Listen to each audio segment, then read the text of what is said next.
Tuhan bersamamu. Inilah Injil Yesus Kristus menurut Lukas.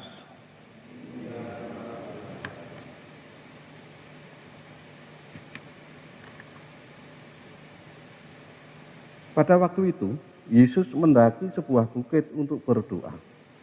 Sepanjang malam ia berdoa kepada Allah.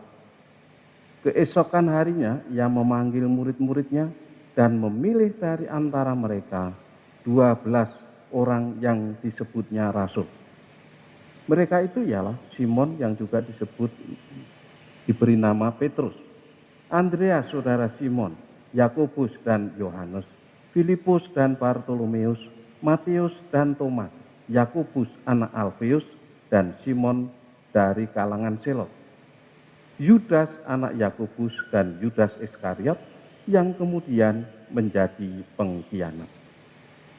Lalu Yesus turun bersama mereka dan berhenti pada suatu dataran. Banyak murid dan himpunan besar orang dari seluruh Yudea, Yerusalem, dan daerah pantai Tirus dan Sidon berkumpul di situ. Mereka datang untuk mendengarkan dia dan untuk disembuhkan dari penyakit mereka. Orang-orang yang kerasukan roh-roh jahat juga disembuhkan. Dan orang banyak itu berusaha menjamah dia, sebab daripadanya terpancar suatu kuasa yang menyembuhkan mereka semua.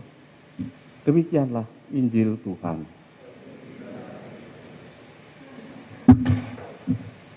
Saudara-saudari yang terkasih,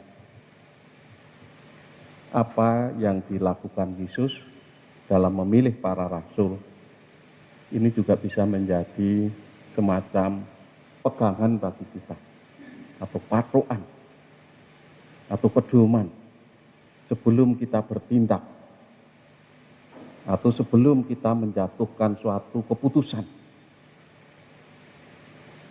Karena kerap kali keputusan-keputusan kita itu dipengaruhi oleh rasa senang tidak senang, dipengaruhi oleh suatu ikatan-ikatan tertentu yang membuat kita tidak bebas, merasa terpaksa, atau mungkin juga perasaan kita sendiri, rasa malu bisa jadi.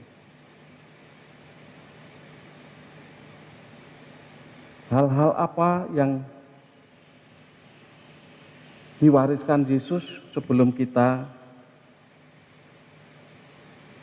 bertindak sebagaimana Yesus sendiri lalu memanggil 12 rasul itu? Yang pertama tentu diandekan di dalam diri Yesus sendiri dan kita percaya.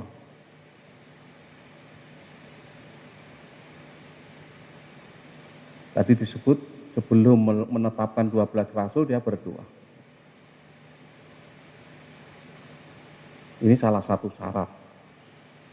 Berdoa sebelum menjatuhkan keputusan.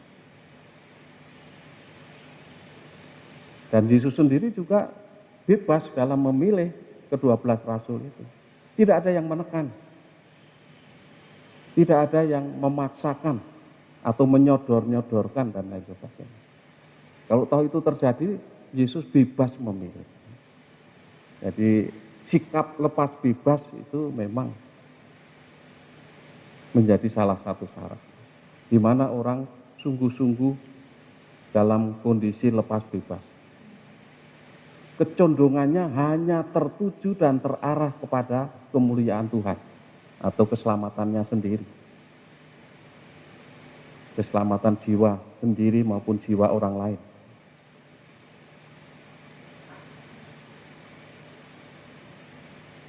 Dan tentu yang tidak kalah penting adalah bagaimana tindakannya itu adalah melulu hanya untuk melakukan apa yang menjadi kehendak Allah, bukan kehendak sendiri. Yesus tidak pernah bertindak menurut kehendaknya sendiri. Kalau Yesus mengikuti kehendaknya sendiri berarti Yesus menuju ketidakselamatan. Demikian juga kita. Yang kita cari itu kehendak Allah. Di mana orang melakukan yang menjadi kehendaknya sendiri, hanya akan menuai malapetaka di mana-mana. Di antara 12 itu satu Yudas Iskariot. Dia bertindak bukan melaksanakan kehendak Yesus, kehendak Allah, kehendaknya sendiri.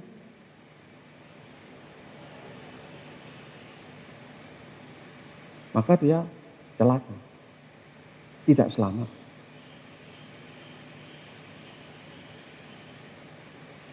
Oleh karena itu marilah kita mohon anugerah Roh Kudus agar membimbing, menuntun, menerangi hati dan budi kita. Sebelum kita bertindak, berangkat dari kesadaran kita, dari pusat kesadaran batin kita, dari hati kita sungguh-sungguh menjadi orang-orang yang memiliki keterarahan hidup yang lurus atau intensio recta, intensi murni atau maksud lurus hanya tertuju pada Allah, bukan pada yang lain. Dan dengan demikian lalu akan disuburkan dengan sikap lepas bebas dan juga dengan disertai berdoa, dengan diskresi, penegasan rohani.